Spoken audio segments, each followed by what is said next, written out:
This is Betsy Brown. I'm with the Save Ackworth History Foundation, and I wanted to share, we all wanted to share with you a special event that we went to today, and it was it took place at the Bethel AME Church here in Ackworth.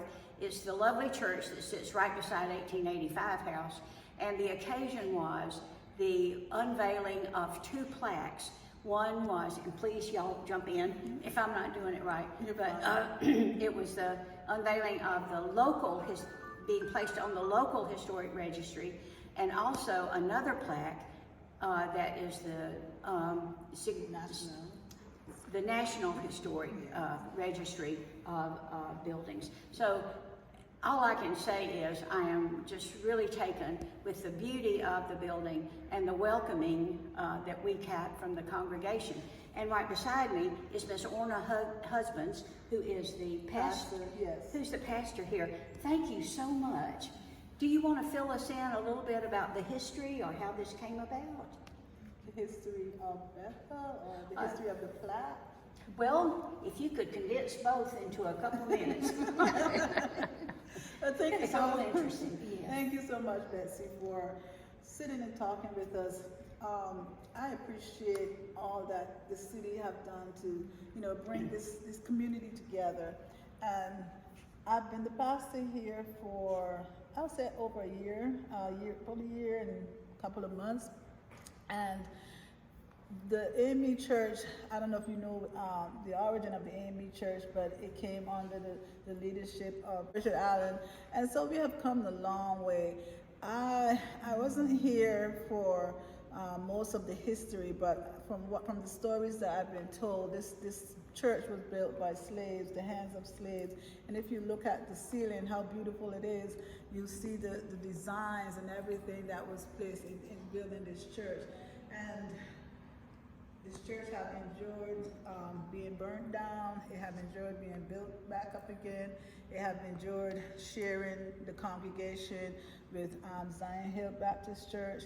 And as we come together, we realize that it's God who's moving this church forward. Cindy has been here longer than I am, so she might be able to tell you more of the history because she grew up in this neighborhood. Well, let me just say one thing. When, being part of the History Foundation, the history of all of Ackworth has been important. But when I started doing a little bit of research about this church and the African American congregations, and realized that this congregation was founded and the sanctuary actually was built right after the Civil War. Yes.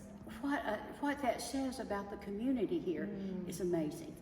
Really amazing. But I think like as we said, I think of the bell, the historic bell, and that's what I love about this church is that bell and the history of it, bring the congregation together, bring the community together, especially at the times when they had a fire.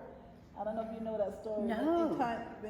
Anytime there was a fire in the neighborhoods and that bell rang. They knew that something was going on, that there was a fire in the neighborhood. So there's still a bell. The bell with the bell. You can hear the ring. We can ring it for you. Yes. Yeah, it still rings. It still How rings. amazing. Yeah. And I grew up in the church just from my parents, and then my grandmother sat right here on the pew on this side. So I remember being 4 or 5 growing up in the church. I got baptized here at a young age.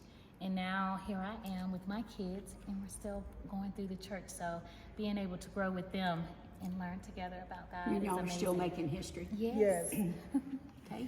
And we also met. Tell me your name. Rajendra Hunter. I go by RJ. So tell us a little bit about your involvement with the church.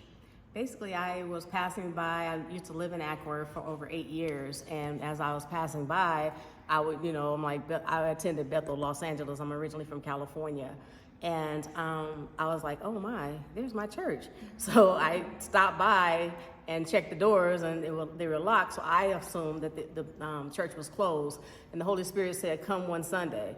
And when I came one Sunday and I opened the door, and the door actually opened, I was, appalled, and I was excited. And then I never stopped. I kept coming back. So I've been here for almost 2.5 years, And I mean, I love it. My involvement is to help the church because it's not about me, it's about God and the community as well as the generations to come. So I've been assisting the administration as, we've had turnovers of pastors, but, we have our pastor that prayerfully she'll be here for over 30-something years or more, that we can continue on. And that's Cindy Robinson. I don't think she gave her name. Yes, But thank you. So today we wanted to share with you how special this experience was and to tell you that this church is such a gem, and if you're seeking a spirit-filled church, I think this is Yes, this one of is the it. places that you'll find it. This is it. Thank you so much. Thank you so much.